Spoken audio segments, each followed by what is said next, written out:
mga kachino, what's up guys? Stop over kami ngayon sa Pamplona, Bicol. Medyo malayo-layo pa po papuntang Naga. So, kailangan mo na maghapunan. Ang daming pagkain guys. Ayaw pa ng rice. Kaya nag-noodles na po. Ayan, masarap po. Kain tayo guys. Seafoods.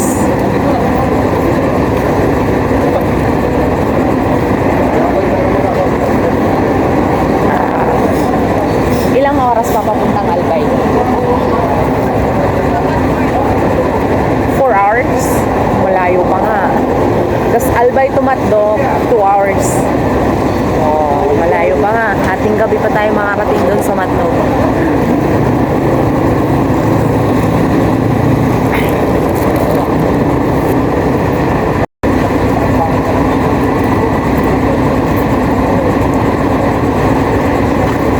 Nakasulat dito, spicy seafood. Pero hindi siya maanghang. Kasi nasanay tayo sa noodles ng Korean, kaya maanghang 'yon. Dito, syempre less ang anghang sa Pinas. Pero masarap siya, hindi siya maalat. Parang bago lang yata 'to, kasi seafoods nga, may palaba, shrimp, tsaka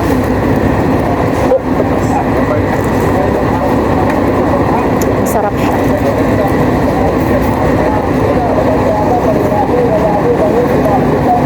Yan, kain tayo mga kasuko.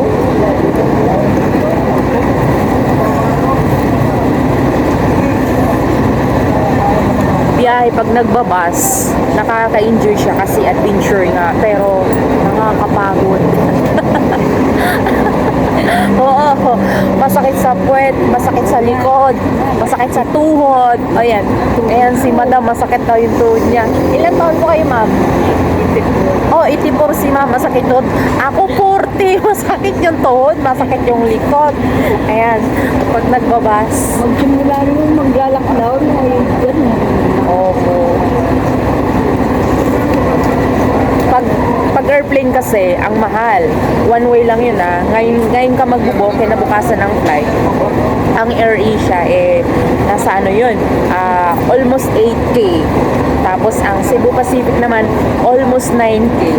Ang PAL, almost 11K. Kaya hindi na. Mag-bus na lang tayo para enjoy pa. Diba?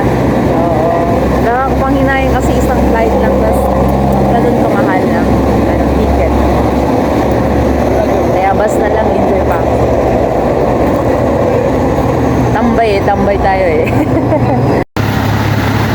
Ayun guys, bilihan ng mga pasalubong. Ayan, meron pong mga pili nuts.